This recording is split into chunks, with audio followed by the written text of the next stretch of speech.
Procuradoria-Geral da República deu, de fato, esse parecer contrário à devolução do passaporte do Bolsonaro e já teve uma decisão do ministro do Alexandre de Moraes indeferindo o pedido da defesa do Bolsonaro para ter o passaporte.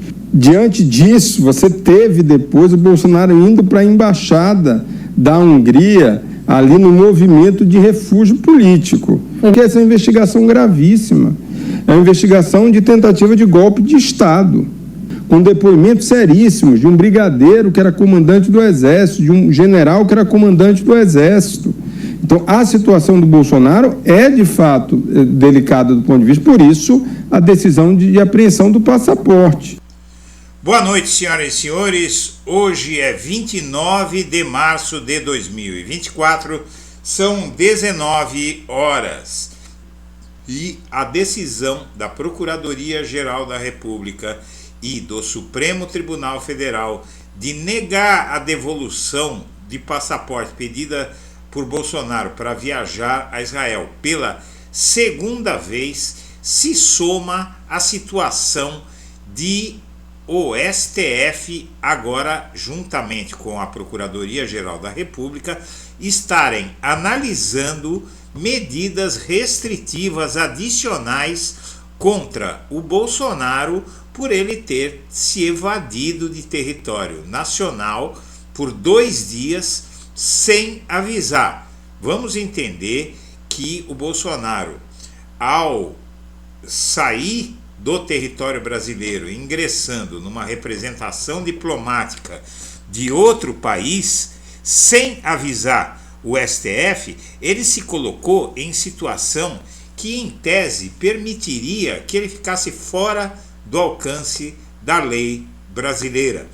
Ele poderia ficar meses ou até anos naquela representação diplomática sem ser incomodado do lado de fora por ninguém, sem faltar comida, sem faltar remédio, sem faltar visita de amigos, sem faltar o que ele quisesse.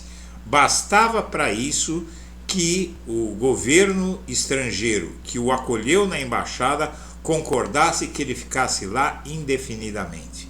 Ele poderia, inclusive, em tese, sair de lá e ir para qualquer outro lugar do país dentro de um veículo da embaixada que ele também estaria em território internacional. Então, diante de tudo isso, esperava-se que a Procuradoria-Geral da República e o STF fossem mais condescendentes com o Bolsonaro, mas o tom usado para negar a ele o passaporte foi o Alexandre de Moraes e a PGR disseram que há risco, basicamente, há risco de Bolsonaro receber o passaporte e sair do país. Há risco de ele se evadir.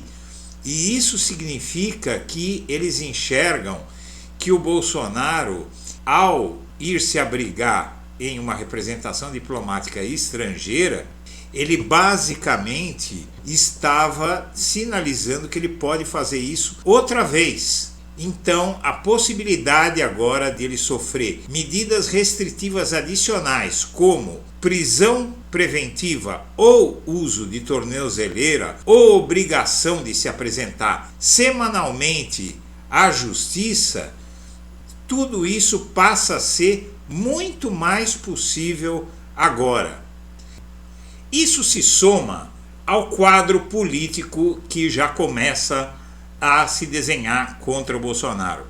Segundo o Instituto Datafolha, 63% dos brasileiros são contra a anistia aos responsáveis pelo 8 de janeiro e ao Bolsonaro, ao próprio Bolsonaro, apesar de ele ter pedido na manifestação que ele fez em São Paulo, na Avenida Paulista, a anistia. A maioria concreta dos brasileiros ficou contra ele, 63%, segundo o Datafolha. Segundo o mesmo Datafolha, uma maioria sólida, não tão maior, mas sólida, aprova a condução do trabalho do ministro Alexandre de Moraes. 37% contra 33% que reprovam. Isso tudo concede ao Supremo Tribunal Federal e à Procuradoria-Geral da República condições de tomar alguma medida mais forte contra Bolsonaro, muito provavelmente na semana que vem. Senhoras e senhores, eu agradeço a atenção e deixo meu abraço para todo mundo.